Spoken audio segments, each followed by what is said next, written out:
and set it equal to the string enchiladas.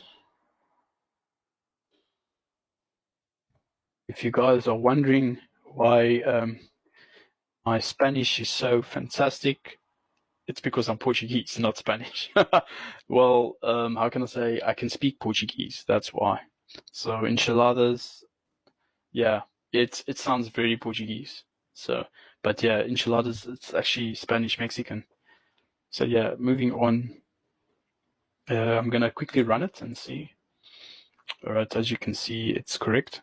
Moving on to number 2, just to check that you've saved the value of enchiladas to entry, log the value of entry to the console. Okay, so go ahead, console.log. So we're going to log the entry, which is the variable, no quotes, no single or double quotes. So run that.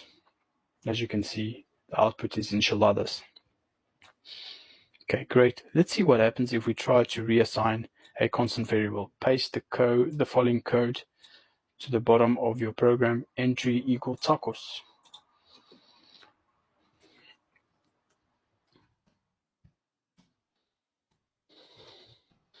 Just type it out. Okay, let's see what happens.